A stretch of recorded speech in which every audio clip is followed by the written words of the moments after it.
안녕하세요, 경자입니다. 오늘도 두 종목이 상장을 했는데 내일도 또 두 종목이 상장을 합니다. 유비온과 엔젯인데요. 이 두 종목 상장일 데이터도 간단히 정리를 해보았으니까 찬찬히 살펴보겠습니다. 두 종목은 증권사가 모두 미래에셋증권이었는데요. 10월부터 미래에셋증권 아마도 10개가 넘는 종목들을 상장을 시켰죠. 이제 이 두 종목을 마지막으로 당분간은 등장을 하지 않습니다. 이렇게 같은 증권사 종목들이 같은 날 상장하는 것이 굉장히 드물다고 보는데요. 두 종목은 아마도 희비가 엇갈리지 않을까 생각이 됩니다. 그럼 먼저 유비온부터 살펴보겠습니다. 이 종목도 우리사주조합의 비율 20%를 꽉 채워서 배정을 했는데요. 약 55만 주였었고요. 그런데 직원들이 모두 청약을 합니다. 그래서 일단은 긍정적이라고 보는데요. 나머지 기관과 일반 투자자도 계획한 대로 배정은 완료가 되었습니다. 그리고 최종 의무 확약은 4.5%였는데요. 수요 예측에서 의무 확약이 1.1% 신청이 들어왔으니까 4배 늘려주었습니다. 좋은 결과라고 봐야겠죠. 의무 확약은 6개월, 3개월, 그리고 15일 확약 순서로 골고루 분포가 되어 있습니다. 기관 투자자 배정 물량은 대부분 기타 기관이 가져갔는데요. 150만 주 중에서 110만 주가 기타 기관에게 배정이 되었으니까 물량의 약 70% 정도가 기타 기관이 받아갔습니다. 그래서 기관 배정 물량이 특이한 부분은 없었다고 봅니다. 상장일 유통 물량이 841만 주가 됩니다. 전체 물량의 42.7%가 유통되는데요. 유통 물량이 많은 이유가 코넥스에서 이전하는 종목이기 때문이죠. 기존 주주 물량이 31.8%이니까 공모주주 대비 3배 정도가 많습니다. 그래도 코넥스 종목치고는 가볍다고 볼 수가 있고요. 유통금액도 168억 원이니까 수급이 좀 들어와 준다면 그래도 쉽게 움직일 수 있는 사이즈라고 봅니다. 유비온은 오늘 코넥스 주가는 2,040원이었습니다. 공모 가격이 2,000원이었으니까요. 오늘 종가와 공모 가격이 40원 정도밖에 차이가 나지 않습니다. 그리고 청약하기 전에도 말씀을 드렸지만 이 종목은 결국에 기존 주주들이 키를 쥐고 있다고 봅니다. 화면은 월봉 차트인데 올해 이후로 주가는 대부분 공모 가격인 2,000원 이상에서 거래가 되었지만 사실 이 종목은 작년까지는 주가가 꽤 낮았습니다. 그래서 공모가 아래에서 매수하신 기존 주주가 꽤 많을 것으로 보는데요. 이들이 시초 가격부터 매도하는 것을 좀 참아준다면 그래도 공모 가격보다 주가가 좀 떠서 시작할 확률이 있을 것이고 시초가부터 매도를 하기 시작한다면 쉽지 않겠죠. 그러므로 이 종목은 더욱더 기존 주주의 스탠스가 관건이라고 말씀을 드리고 싶습니다. 유비온은 기관 경쟁률이 737대 1이었고요. 10월 이후 상장한 종목 중에서 기관 경쟁률이 100대 1 이상 그리고 1000대 1 미만 나왔던 종목들을 정리를 해보았는데요. 10월에 상장했던 4종목은 모두 수익을 주었는데 11월에 상장했던 JI테크는 손실을 주었습니다. 그래도 일단 5종목 중 4종목이 수익이었으니까 확률적으로 보면 그래도 수익을 기대해 볼만 하지 않을까 생각을 합니다. 자, 그럼 이번에는 엔젯 보겠습니다. 우리사주 조합에 배정된 수량이 없었죠. 그리고 일반 투자자 배정 물량이 약 3,000주가 미달이 나왔는데요. 아마도 이 종목도 균등 배정에서 포기한 물량을 비례 청약자들에게 배정을 하다가 3,000주가 실권이 나왔다고 추정을 합니다. 그래서 이 3,000주는 기관에게 배정을 하지 않고 주관사가 받았는데요.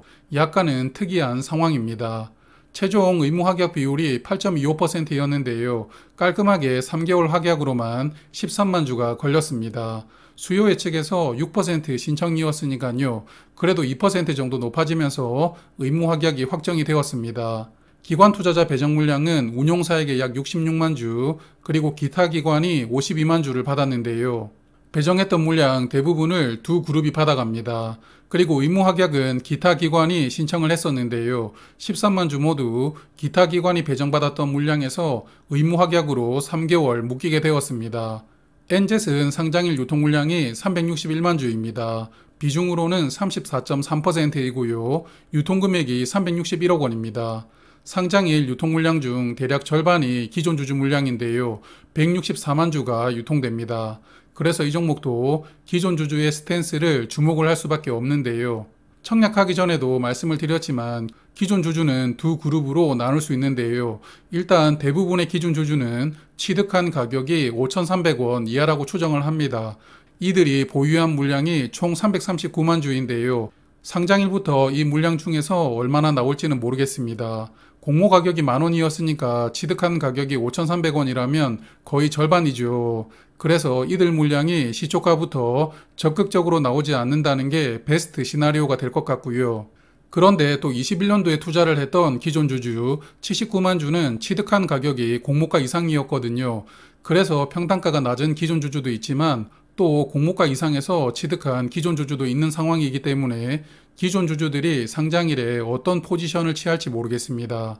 이들이 투자한 가격은 대부분 14,000원대였는데요.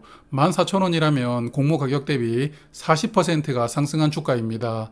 그래서 이런 부분은 약간은 변수가 될 수 있지 않을까 생각을 합니다. 엔젯은 기관 경쟁률이 42대 1이었는데요. 저주했었죠. 10월 이후로 상장한 종목 중에 기관 경쟁률이 100대 1 이하로 나왔던 종목들을 보면 10월에 상장한 두 종목은 수익이 나왔습니다만 11월에 상장한 세 종목은 모두 손실이 나왔습니다. 엔젯이 이 흐름을 끊어줄 수도 있겠지만 상황이 그렇게 유리해 보이지는 않습니다. 자, 그럼 오늘 상장한 두 종목 한번 보겠습니다. T3와 TFE 모두 수요 예측이 괜찮았던 종목이지만 결국 이번에도 두 종목 중에서 한 종목만 선택을 받았는데요. T3는 시초가가 공모가 대비 44% 떠서 시작을 했고 조금 더 상승하다가 결국은 장 막판에 크게 하락을 했습니다. 그래도 하루 종일 공모 가격 이상에서 거래가 되었었고요. 하지만 TFE는 시초가와 고가, 종가 모두 공모가 이하에서만 거래가 되다가 마감이 되었습니다. 결국 지난 11월 4일에 같이 상장했던 뉴로메카와 JI테크 같은 상황이 오늘도 나왔다고 보는데요. 그래서 결국 내일 상장하는 두 종목도 한 종목만 선택을 받을 확률이 높다고 볼 수가 있습니다. 기관 투자자 수요 예측과 일반 청약 결과를 보면 저는 유비온 쪽이 그나마 조금 더 유리하다고 보는데요. 하지만 유비온도 앞서 말씀을 드렸지만 상황을 낙관할 수가 없으니까요. 다시 한번 말씀을 드려보면 이 두 종목은 결국 기존 주주들이 어떤 스탠스를 취하느냐에 따라서 성적이 결정된다고 봅니다. 유비오는 공모 가격이 2,000원이었고요. 시초 가격은 최대 4,000원, 그리고 최소 1,800원부터 시작할 수 있습니다. 그리고 엔젯은 공모 가격이 10,000원이었고요. 시초가는 최대 20,000원, 그리고 최소 9,000원부터 시작할 수가 있죠. 청약하신 분들 모두 원하시는 가격으로 보내시길 바랍니다. 내일은 호가창 라이브를 한번 건너뛰도록 하겠습니다. 이번 주에 윤성 FNC와 오늘 두 종목 라이브를 하다 보니까 내일은 한번 건너뛰는 것으로 했고요. 다음 주에 상장하는 종목들도 저는 청약을 하지는 않았지만 그래도 인벤티지 랩이 상장하는 화요일에는 라이브를 하겠습니다. 아무래도 상장일이 좀 흥미진진할 것 같기도 하거든요. 그럼 오늘은 여기에서 인사드릴게요. 고맙습니다.